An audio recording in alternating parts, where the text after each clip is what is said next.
Assalamualaikum warahmatullahi wabarakatuh. Halo pemirsa BR TV, kembali lagi dalam program Ngobrol Bareng, tentunya sama aku Via Junita atau VJ. Dan pastinya setiap episode Ngobrol Bareng kita selalu menghadirkan teman-teman Ngobrol Bareng untuk membahas sesuatu hal yang pastinya seru banget nih pemirsa. Kali ini kita kehadiran para anggota KPID Banten, dan kebetulan kali ini kita akan ngobrol sama komisioner KPID Banten. Langsung aja, ini dia Bapak Hazain ya. Bapak Hazairin. Assalamualaikum Bapak Hazairin. Waalaikumsalam. Dipanggilnya enaknya apa nih? Bapak Haizen apa gimana? Zairin aja ya. Bapak Zairin. Oke. Ini Bapak Zairin berarti selaku komisioner KPID Banten gitu ya. Waduh, ini sangat luar biasa sekali gitu ya. KPID Banten datang langsung ke studio BR TV. Terima kasih banyak loh Pak sebelumnya. Ingin menyempatkan waktunya bersama personil-personil yang lain yang akan kita undang untuk ngobrol di program Ngobrol Bareng kali ini. Bapak, ini kita mungkin sebelum ngebahas soal KPID Banten ya, mungkin kita akan tanya-tanya dulu seputar impersonal Bapak Zairin gitu ya. Mungkin pemirsa di rumah gitu ya, ada yang pengen kenal ini sosok dibalik seorang komisioner KPID Banten itu sebenarnya siapa sih? Jadi langsung aja Bapak, ini mungkin perkenalkan dulu dirinya Bapak kepada pemirsa BR TV di rumah, silakan. Halo, selamat sore semua pemirsa BR TV dimanapun Anda berada. Perkenalkan, nama saya Hazairin. Saya adalah komisioner Komisi Penyiaran Indonesia Daerah Banten periode 2021-2024. Mungkin itu aja singkatnya ya, Mbak Vijay ya. Oke, baik. Ini apa namanya di bidang KPID Banten ini berarti udah berapa tahun Pak? Kami di KPID Banten itu dilantik tahun 2021 Mbak Vijay. Jadi baru setahun ini deh. 2021 bulan Desember. Nah, tahun ini kita pas genap setahun. Genap setahun gitu ya. Tapi sebelum kita ngomongin soal ini apa namanya jabatan Bapak sebagai komisioner KPID Banten, sebelumnya background-nya apa Pak? Broadcasting kah atau apa gitu? Mungkin orang-orang di rumah nih pemirsa BR TV penasaran nih, biasanya kalau orang-orang yang bekerja di komisioner KPID dan lain sebagainya tuh biasanya background-nya apa gitu? Jadi KPID ini kan sebetulnya adalah perwakilan daripada masyarakat dalam dunia penyiaran ya. Jadi dia dari berbagai disiplin ilmu, dari berbagai disiplin sarjana. Kebetulan kalau saya pribadi itu background saya adalah sarjana hukum. Jadi sebelum aktif di KPID Banten, saya dulu aktif sebagai lawyer. Sebagai lawyer, dan kemudian pada saat ada rekrutmen ya, ada rekrutmen KPID Banten, saya mendaftar dan kemudian ternyata dilantik gitu. Berarti cukup baru, maksudnya tahun berapa tuh lulus? Tahun 2018. Umur saya masih di bawah 30 tahun. Waduh, luar biasa, masih cukup muda berarti. Berarti dari lulusan hukum ini Bapak akhirnya tertarik di dalam, tapi kenapa tertarik? Maksudnya di KPI? Kenapa tertarik ini soal apa ya? Kita ini kan publik ya. Kita ingin punya kebermanfaatan untuk publik dan khususnya ya Provinsi Banten. Gitu. Provinsi Banten, semoga penyiarannya ini ya bisa lebih baik lagi lah. Gitu. Baik itu radio, baik itu televisi. Yang kita harapkan dari semua komisioner yang ada, Banten dalam dunia penyiaran itu bisa lebih baik lagi. Tapi sebelumnya, sebelum di KPID di mana Pak? Pernah? Saya S1 di Yogyakarta. S1 di Yogyakarta. Lulusan tahun berarti? 2018. 2018? 2018. Lulusan tahun 2018, aduh ini kelihatan ya. Pemirsa ini cukup muda sekali gitu ya. Jadi KPID yang millennials juga. Milenial sih. Pantesan apa namanya personilnya juga yang datang kebetulan kayaknya terlihat looknya milenial banget. Milenial semua dan single semua tuh. Waduh, single semua nih Pak. Luar biasa banget nih. Nah, ini apa namanya? Pak Zairin apa Kak Zairin ya enaknya? Kak aja kali ya. Kak gitu ya, biar kelihatan milenialnya gitu.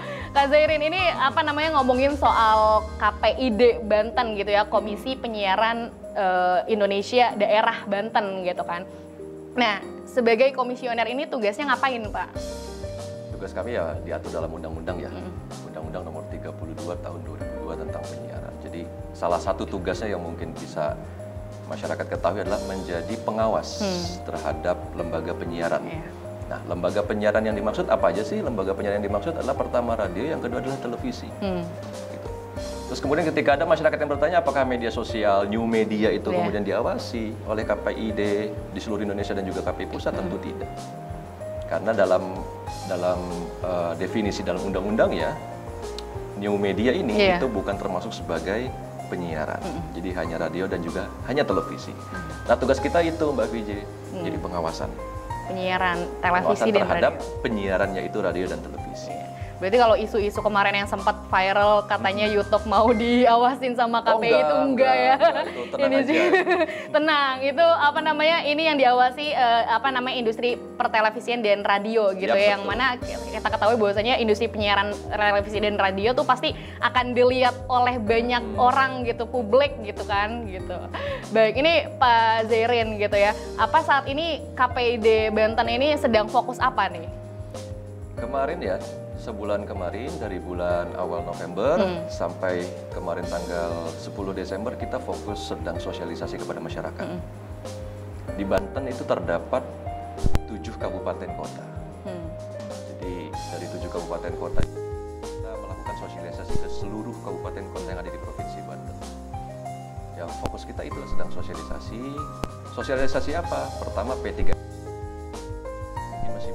Masyarakat yang belum mengetahui apa sih P3SPS kan begitu. P3SPS itu penyiaran standar program siaran. Jadi disingkat P3SPS. Nah, selain sosialisasi P3SPS, kita juga sosialisasi soal literasi media.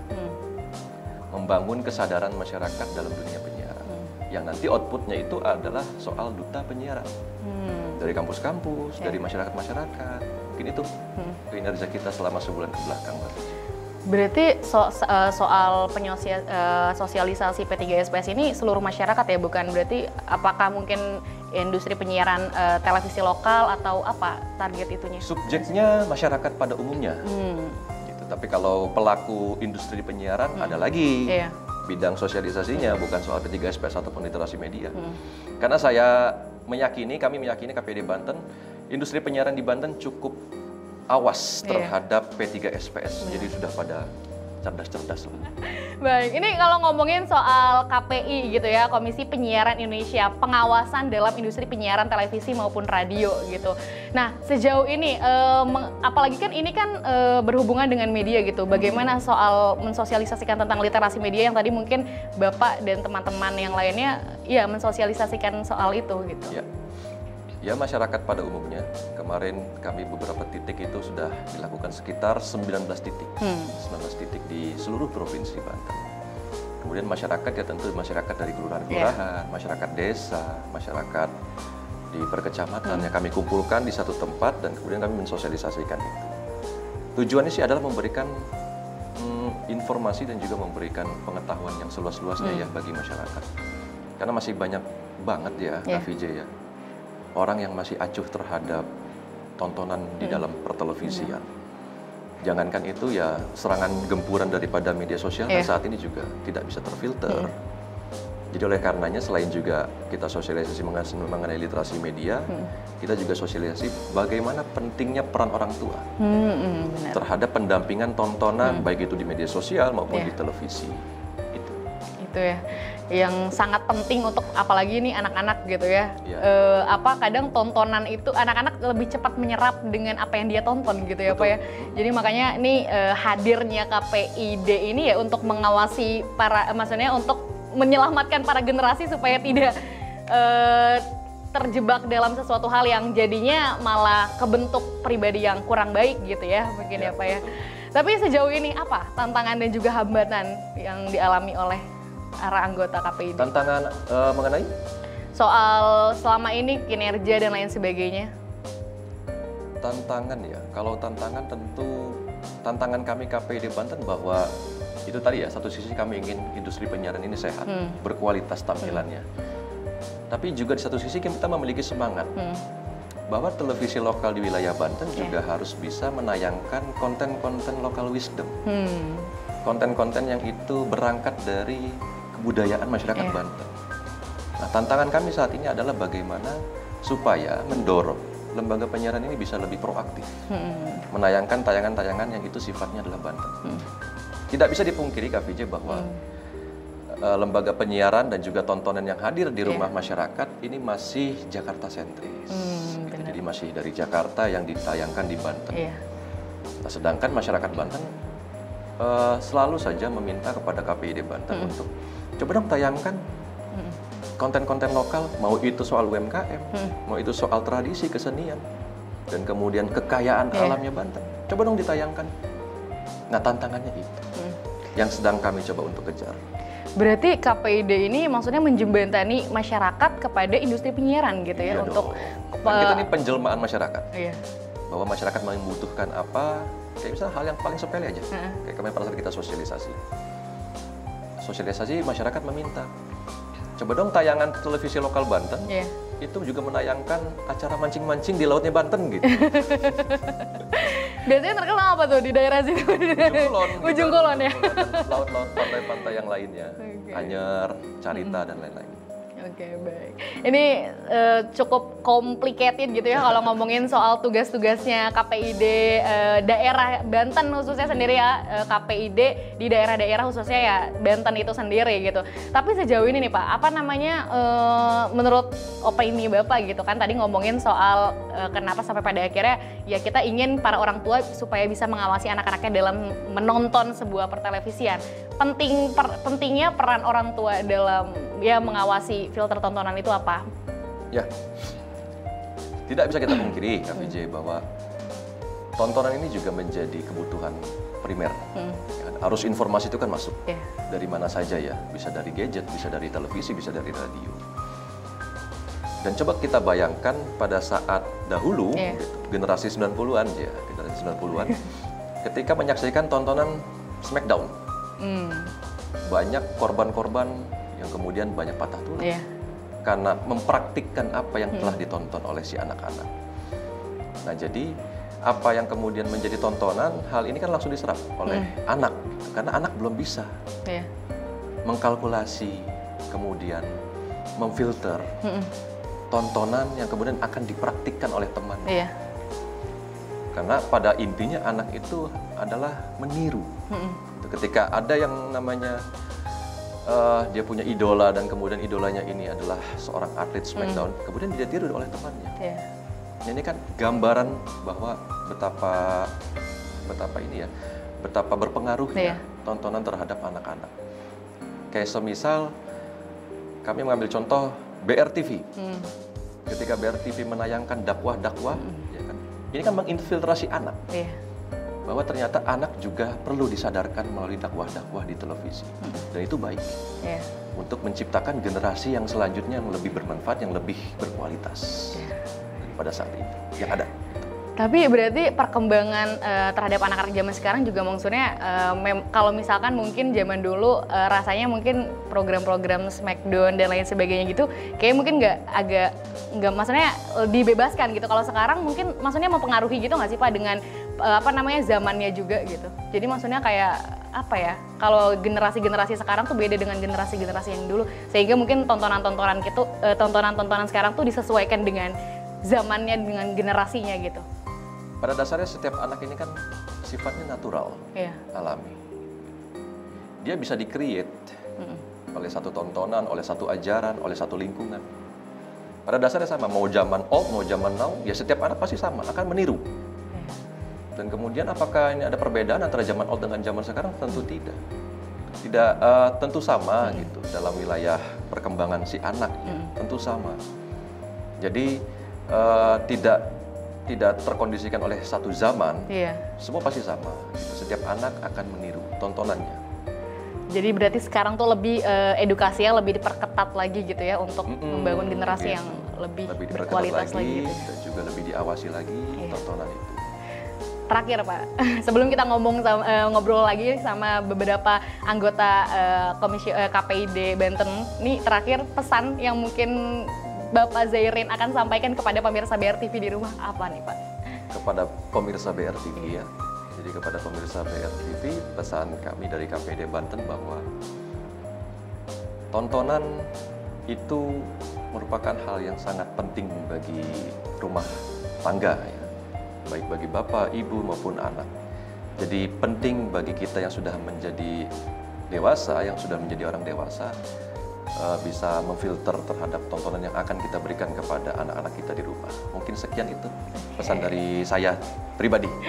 Baik, terima kasih banyak Pak Zairin atas obrolan singkat hari ini gitu ya. Karena kebetulan kita ada beberapa segmen yang mungkin akan ngobrol dengan Ketua KPID Banten dan juga Wakil gitu ya, yang akan dihadirkan pada segmen selanjutnya. Jadi pemirsa juga jangan kemana-mana, tetap di Ngobrol Bareng.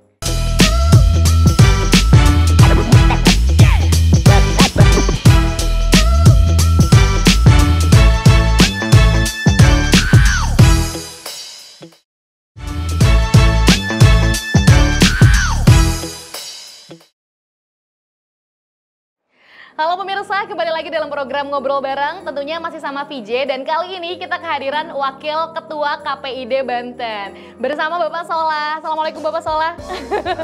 Waduh, luar biasa sekali nih ya, kita sudah kehadiran beberapa anggota dari KPID Banten nih, salah satunya ada Bapak Wakil Ketua, Bapak Solah. Waduh, Bapak Solah mungkin bisa memperkenalkan dirinya dulu kepada pemirsa BRTV di rumah, silahkan Bapak.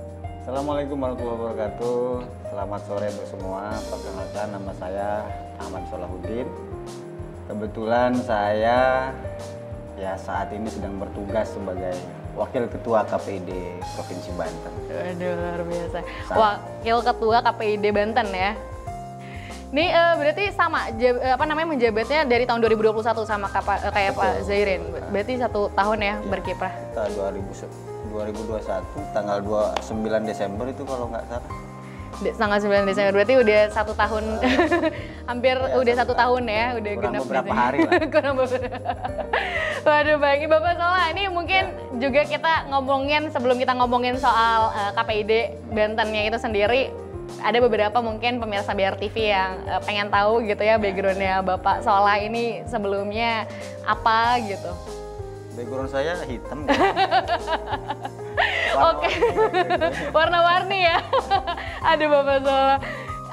Lulusan berarti ya, ini? Saya di background kalau di kampus pendidikan. Pendidikan. Terus juga memang saya juga dari kuliah ya senang di dunia penyiaran, jurnalis dan broadcasting. Maka saya aktif juga di unit kegiatan mahasiswa lah sejak dulu. Terus juga ya aktif juga di gerakan gitu. Aktivis kampus ya. Waduh, luar biasa nih Pak Solah. Tapi berarti pendidikan apa tuh Pak kalau boleh tahu? Pendidikan agama. Pendidikan agama. Waduh, pendidikan saya PAI ya. Waduh, PAI ya, sarjana. Luar biasa, dan sekarang berkiprah menjadi seorang wakil ketua KPID Banten. Tapi ini kan mungkin backgroundnya pendidikan agama Islam gitu, dan akhirnya sampai pada akhirnya sekarang berkarir di dalam industri yaitu KPID gitu ya. Kenapa awalnya tertarik untuk agak lumayan ya Pak ya? Ya memang kalau KPID ini kan lembaga negara yang khusus di bidang penyiaran ya. Jadi anggota KPID itu mewakili masyarakat terhadap kepentingan dunia penyiaran. Jadi kolaborasi yang sangat menarik ketika di KPID tidak dibatasi dengan basically komunikasi, karena di sana ada yang basicnya komunikasi, di jurnalis, di TV, radio juga ada teman-teman di KPID Banten. Nah dari kolaborasi masing-masing basic ini kemudian menghasilkan satu pola kerja yang dinamis dan bisa masuk ke segala segmen. Nggak selinier aja gitu ya, beberapa teman-teman juga. Karena di dunia televisi maupun radio kan ada nilai edukasi yang itu basically pendidikan juga penting hadir di sana. Tapi berarti Bapak lulusan tahun berapa tuh? Saya lulus tahun 2015.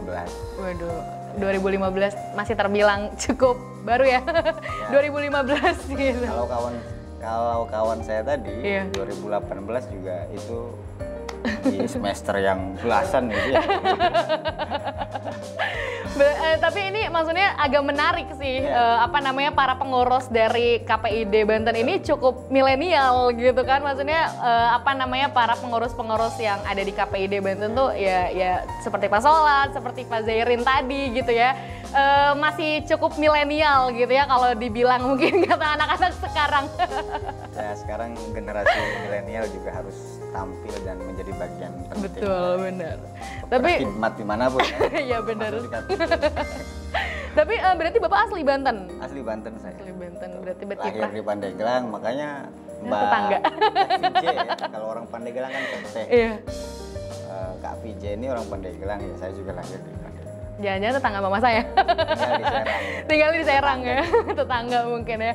Waduh, ini luar biasa sekali orang Banten berdedikasi kepada daerahnya sendiri, Banten ya. Apalagi mungkin industri penyiaran saat ini yang kita ketahui gitu ya, cukup sangat luar biasa sekali perkembangannya gitu ya. Betul. Di era disrupsi, apalagi di era sekarang siaran digital Indonesia gitu kan. Siaran digital yang sampai pada akhirnya sekarang sudah cukup meluas gitu. Bapak ini mungkin pemirsa di rumah pengen tahu tugasnya biasanya wakil ketua KPID tuh tugasnya ngapain sih? Ya namanya wakil kan kita mewakili semuanya. Iya. Khususnya mewakili apa yang menjadi tugas dari ketua. Dan selain wakil juga saya juga di anggota bidang pengawasan isi siaran. Jadi bareng juga sama rekan saya tadi, Bu Mauf. Tapi ya. Ya gimana tadi? Silahkan lanjutkan kembali. Ya jadi ya kita manajerial seluruh kelembagaan di KPID. Bareng-bareng ya. Bareng-bareng. Anggotanya cukup banyak, berarti ada kurang lebih. Kalau komisioner kan 7. Iya. Kita punya pemantau itu 9 dan asisten kita ada 4 sama OB ya 1. Ada bagian apa aja Pak? Berarti di KPID tuh biasanya? Di KPID itu kita ada tiga kelembagaan ya. Pertama itu ada 3 bidang pengawasan isi siaran, bidang perizinan dan infrastruktur penyiaran, sama bidang kelembagaan. Jadi beberapa bagian ya? Jadi ketua, wakil ketua semuanya juga masuk di bidang. Di beberapa bidang itu. Gitu ya. Waduh, luar biasa nih kalau ngomongin soal penyiaran gitu ya, Komisi Penyiaran Indonesia daerah gitu. Ini kadang mungkin pemirsa di rumah agak industri penyiaran sih lebih kayak waduh ini KPID pengawasan gitu ya. Tapi harapannya dari KPID ini apa sih, maksudnya yang diharapkan sebenarnya? Sebetulnya kan kita ini kalau dalam undang-undang penyiaran itu kan bukan hanya pengawasan. Iya. Kita juga mempunyai tanggung jawab untuk ikut juga terlibat menata infrastruktur penyiaran, lalu kemudian memastikan nih dunia usaha penyiaran ini ya persaingan yang sehat dan lain sebagainya itu juga menjadi sebetulnya tugas KPI di dalam undang-undang selain daripada pengawasan. Tapi memang pengawasan ini kan menjadi ruh daripada KPI kan. Menjadi ruh yang paling utama atas kinerja yang harus dilakukan oleh KPI. Nah, selain itu juga ya kita punya kewajiban menata bersama-sama infrastruktur penyiaran ini biar masyarakat dapat mudah mengakses informasi, dapat mudah menonton, dapat ya semuanya punya hak yang sama lah. Masyarakat itu punya hak juga kan untuk mendapatkan informasi yang layak. Nah, soal bagaimana menata infrastruktur ini di wilayah-wilayah dan di daerah-daerah yang masih banyak yang blank spot dan sebagainya, nah itu juga menjadi kewajiban KPI untuk ikut juga lah terlibat menata itu, biar masyarakat semuanya dapat mengakses informasi. Tapi sinyal di sana gimana Pak, di Banten sendiri? Ya, ada beberapa yang relatif baik sih, cuman ada beberapa yang blank spot ya di Lebak, Pandeglang, terlebih pasca ASO ini itu banyak juga di daerah. Kita banyak laporan terakhir pasca ASO 2 November kemarin di daerah Lebak sama daerah Pandeglang itu banyak laporan susah menangkap sinyal frekuensi digital. Nah ini juga sudah kita sampaikan ke lembaga penyiaran maupun ke Kominfo agar juga menata lebih baik lah nanti ke depannya.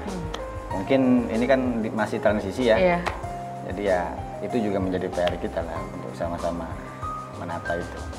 Tapi berarti apa namanya cara pengaduan masyarakat kepada KPID itu melalui apa biasanya? Nah, kebetulan tadi kan bincang soal sosialisasi.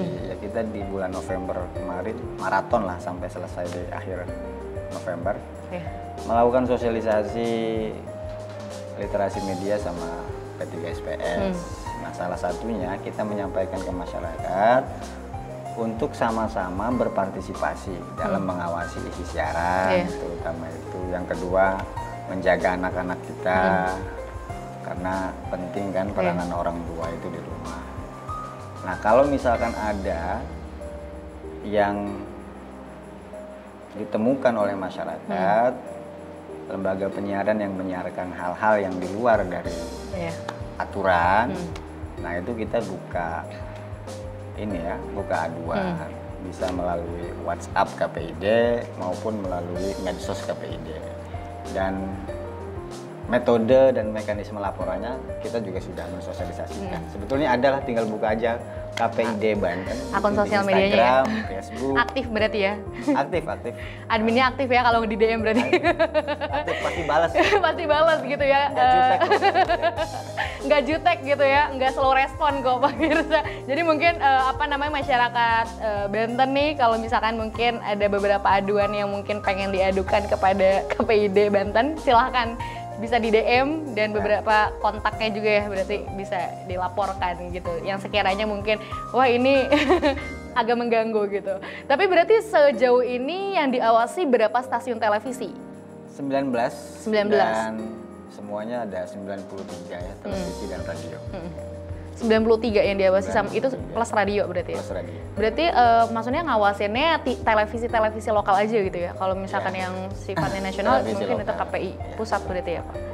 Waduh, ini kalau BRTV berarti termasuk diawasi oleh KPID Banten atau mungkin di televisi? Kalau secara teritorial kan di Jawa Barat ya, tapi kan BRTV ini Jabodetabek. Nah, kita juga ada sih. Tetap pantau ya? Kita pantau juga BRTV. Waduh, dipantau nih sama Pak Solah dan kawan-kawan nih BRTV. Yang semoga nih tayangan-tayangan BRTV juga bisa menjadi inspirasi gitu ya. Sebagai media dakwah sekaligus tontonan yang juga menjadi tuntunan bagi masyarakat ya, harapannya ya Pak Solah. Tapi sejauh ini apa namanya fokus KPID Banten tuh cakupannya apa? Ya sekarang karena kita baru saja ASO, kita dua hal sebetulnya fokus itu meningkatkan partisipasi masyarakat sama bagaimana menata infrastruktur penyiaran ini dengan baik agar tujuan strategis dari ASO ini dapat tercapai. Kan tujuan strategisnya diversity of content sama diversity of ownership kan. Bagaimana konten ini bisa beragam, masyarakat bisa menikmati, tinggal memilih lah keberagaman konten ini kan akhirnya masyarakat bisa memilih mana yang baik, mana yang bisa mengangkat kearifan-kearifan lokal dan lain sebagainya. Itu yang pertama. Dan yang kedua juga diversity of ownership juga menjadi kepentingan kita bersama agar lembaga penyiaran di lokal, playing lokal itu bisa bisa hidup gitu kan. Kemudian juga ya secara langsung maupun tidak langsung kan kalau pemain lokal di lembaga penyiaran ini jalan, ini juga akan menyerap tenaga kerja. Ya. Dengan keberagaman konten, diversity of content ini maksudnya itu menjadi concern. Tapi kan yang menjadi penting itu ya kita harus berjalan bersamaan nih, ningkatin kapasitasnya juga sama mengembangkan infrastruktur penyiarannya yang baik gitu, supaya masyarakat semuanya dapat mengakses dan menikmati. Gitu. Tapi sejauh ini pasca ASO aduan-aduan konten udah ada belum Pak? Sejauh ini sih kalau aduan konten secara langsung belum ada ya untuk acara televisi, tapi untuk radio ada. Kita ini kan dalam pengawasannya ada dua. Pertama itu hasil temuan dari tim pemantau dan yang kedua hasil laporan dari masyarakat. Nah untuk sejauh ini kita lebih banyak hasil temuan aja. Kalau laporan itu hanya beberapa aja. Di samping juga masyarakat juga kan ternyata setelah kita 1 bulan kemarin maraton di 19 titik di 8 kabupaten kota, masyarakat juga banyak yang belum tahu KPU itu apa kan? Iya benar. Gitu. Nah akhirnya setelah kita menyapa masyarakat, ya masyarakat juga ternyata banyak yang antusias Terhadap kehadiran KPID ya. ya terhadap kehadiran KPID, karena mereka sementara ini juga banyak juga yang belum tahu kalau misalkan ada hal yang tidak layak dan diduga ini tidak sesuai dengan aturan dalam menayangkan, masyarakat juga masih banyak ternyata kok yang bingung ini harus melaporkan ke siapa. Nah, itulah KPID hadir secara langsung jemput bola mengenalkan. Jadi komentar-komentar para warga tuh bisa tersalurkan dengan wadah KPID ini ya. Ya mudah-mudahan ya, karena ya kita juga kan hadir di KPID sebagai mewakili masyarakat dalam dunia penyiaran gitu. Baik, Pak Solah, nih mungkin kita di segmen selanjutnya akan ngobrol bersama Pak Zairin gitu ya. Kita mungkin akan ngebahas soal sistem bagaimana yang mungkin akan dilakukan oleh KPID Banten itu sendiri. Mungkin banyak masyarakat yang belum tahu gitu ya. Nah mungkin di segmen selanjutnya kita akan ngebahas soal sosialisasi yang mungkin akan yang kemarin-kemarin Bapak Solah dan juga Bapak Zairin dan kawan-kawan sosialisasikan kepada masyarakat Banten. Kita akan bahas di segmen 3, jadi pemirsa jangan kemana-mana, tetap di Ngobrol Bareng.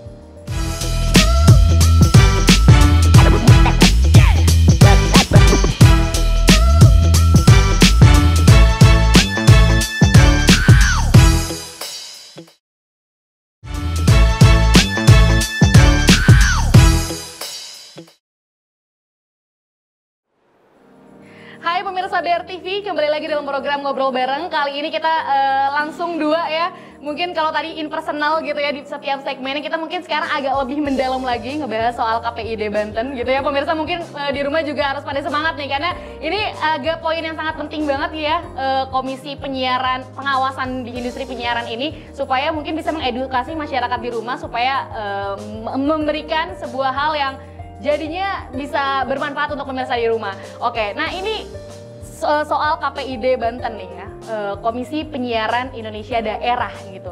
Nah, selama ini masyarakat mungkin banyak yang belum tahu pola kerjanya seperti apa sih industri pengawasan ini sebenarnya. Mungkin akan dijawab oleh siapa? Bapak Solah atau Bapak? Ya kalau pola kerja sih relatif sebetulnya sudah ada di undang-undang ya. Bagaimana pembagian tugas dan lain sebagainya itu secara normatif sudah diatur dalam undang-undang. Tapi ada hal yang jadi fokus kita sekarang ini. Tadi kita sempat nyinggung soal bagaimana meningkatkan partisipasi masyarakat. Nah, dari target kita ini di bulan November sampai akhir tahun, kita memang menargetkan menyentuh masyarakat 2.000 masyarakat, dan alhamdulillah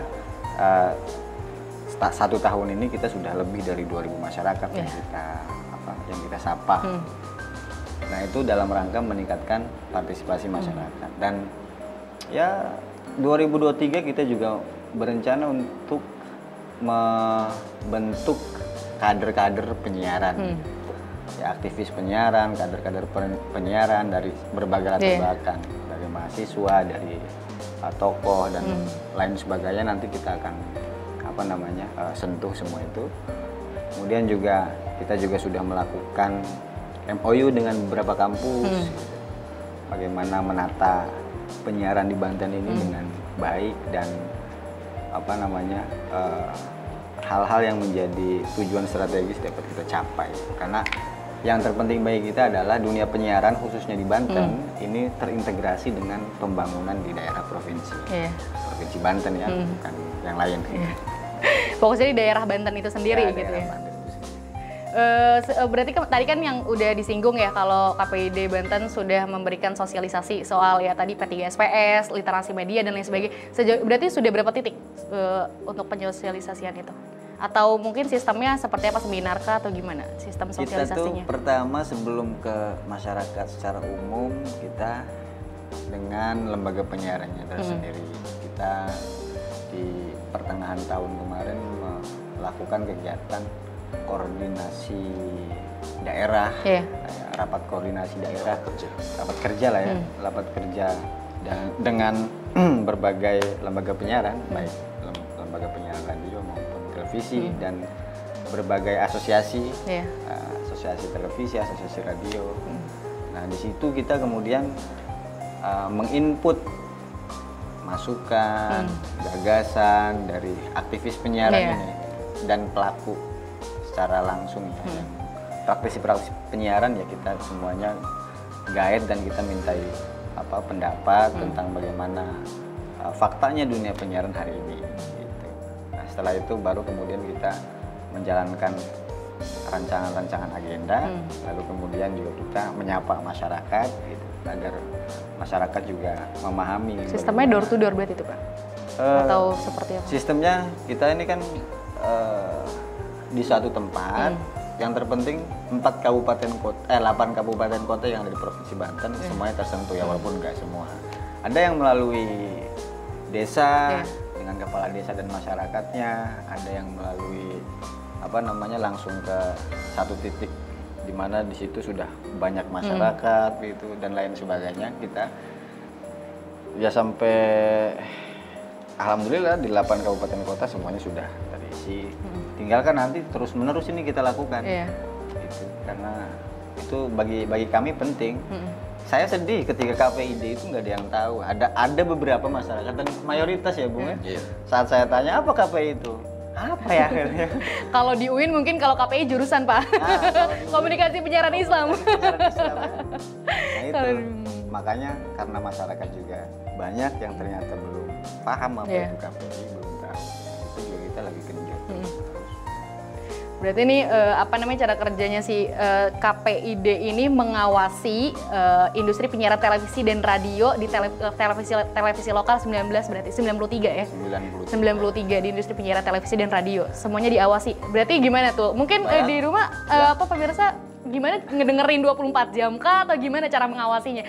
Mungkin kalau misalkan kita tahu kalau di platform aplikasi mungkin kedetek gitu ya kalau misalkan need apa gitu. Nah, itu gimana sistemnya? Mungkin pengawasannya melalui manusia atau memang sudah ada sistemnya gitu Pak? Pengawasannya itu sistemnya gimana? Masih ke saya? Boleh mungkin dijawab sama siapa? Alhamdulillah sih kemarin kita baru ada alat baru sih. Walaupun belum bisa secara maksimum ya, secara maksimal efektif ya dalam melakukan pemantauan. Tapi yang terpenting kita ini kalau khusus di pemantauan kita punya 9 pemantau itu khususnya pemantau di TV ya. Nah sementara ini memang kita masih terbatas bagi pemantauan radio gitu, karena alat dan lain sebagainya memang ini masih proses untuk dilengkapi lah. Nah, sejauh ini masih itu, jadi kita dari jam 8 sampai jam 4 itu ada tim pemantau.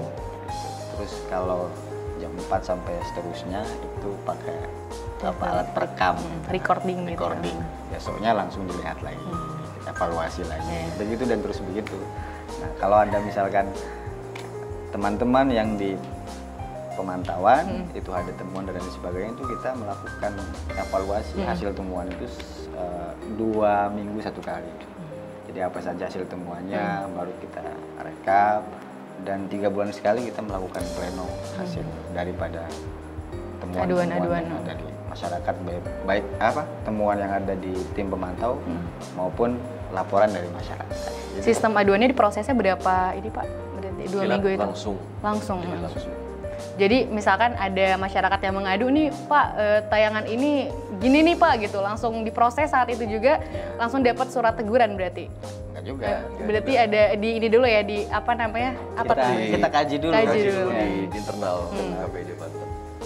Itu sih yang menjadi kebutuhan kami terhadap masyarakat ya, bahwa masyarakat juga proaktif menyampaikan laporan dan juga temuan-temuan yang mungkin yang ada di dalam rumahnya masing-masing untuk kemudian dilaporkan kepada KPID Banten. Nah kami mencoba mendorong itu, proaktif daripada publik. Masyarakat itu sendiri ya. Sejauh ini aduannya biasanya dari mana tuh Pak? Dari sosial media atau kontak?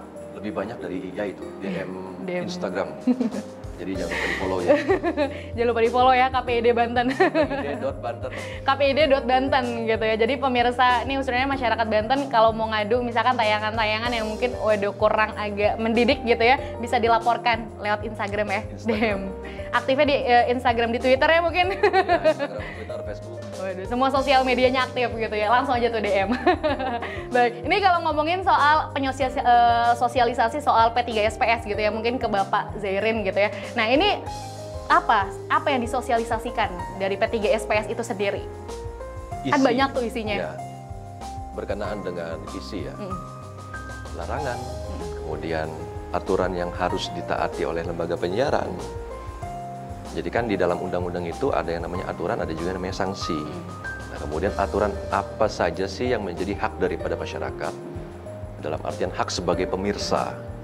Dan kemudian apa saja sih kewajiban yang harus dilaksanakan oleh lembaga penyiaran radio dan juga televisi. Nah, itu yang kemudian kita sosialisasikan. Bahwa tidak boleh loh yang namanya televisi itu menayangkan tontonan yang berupa kekerasan, pornografi, dan lain-lain sebagainya. Yang tidak mencerminkan iman dan takwa lah kalau di wilayah Banten gitu. Dan juga ada larangan, ada juga yang dianjurkan. Apa yang dianjurkan? Yaitu soal klasifikasi. Jadi setiap tontonan kan harus ada klasifikasinya ya, Kak Vijay. Bahwa ada yang namanya simbol R ketika kita temukan di pojok kiri atas maupun di kanan atas, remaja, ada yang anak-anak, ada yang semua umur. Nah itu yang harus dilakukan oleh lembaga penyiaran televisi dalam menayangkan tontonan, ada klasifikasinya. Gitu. Jadi tidak bisa yang namanya tontonan kemudian ya sudah dipukul rata semuanya.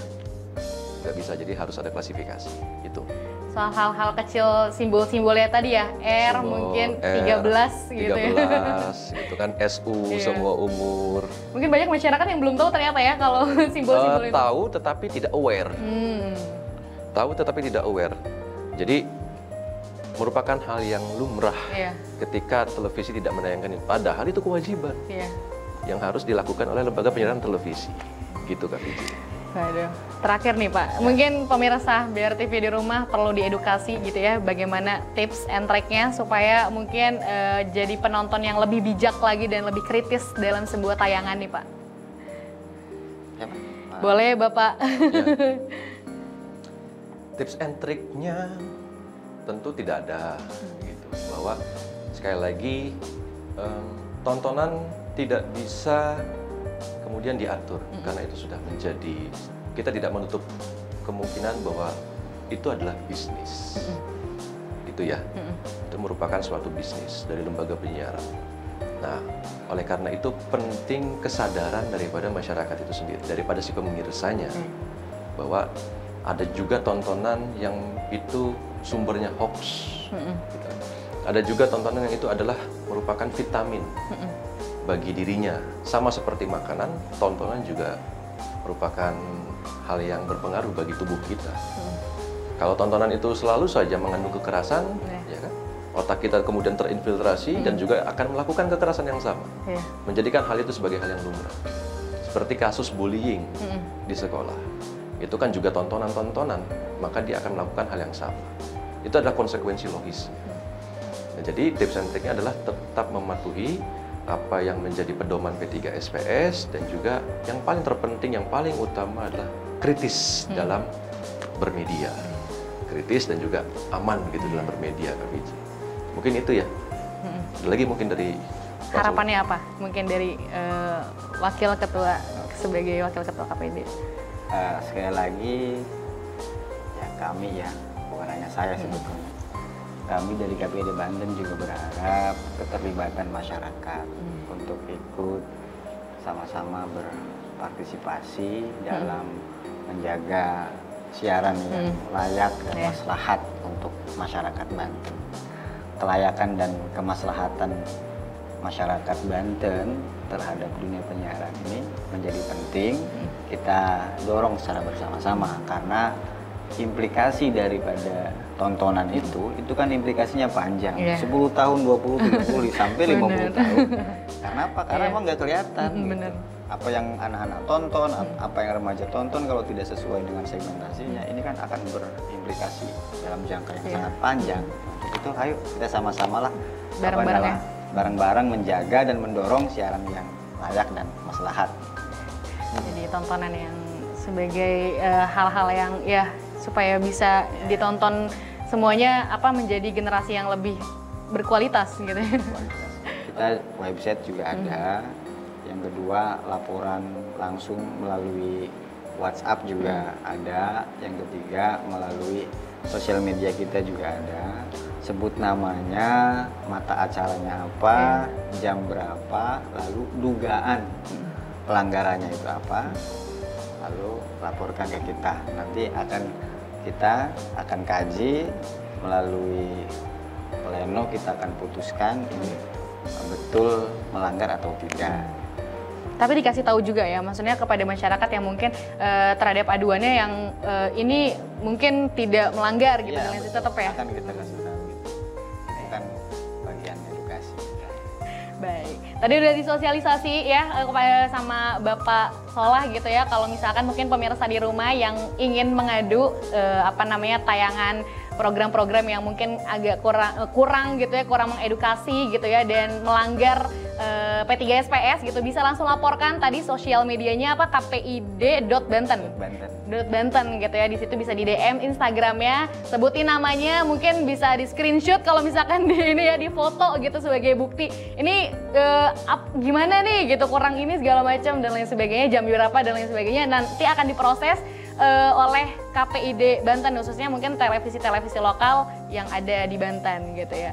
Baik, semoga nih program tayangan ini bisa bermanfaat untuk pemirsa di rumah, dan semoga apa yang sudah disosialisasikan oleh KPID Banten hari ini bisa bermanfaat untuk pemirsa di rumah. Jangan lupa terus saksikan program BRTV, dan BRTV juga bisa disaksiin di live streaming di www.brtv.co.id ataupun di aplikasi Genflix. Jadi pemirsa, cukup sekian pembahasan kita kali ini. Terima kasih Pak Zairin dan juga Pak Solah sudah mau hadir, datang jauh dari Banten ke studio BRTV. Semoga nggak kapok ya.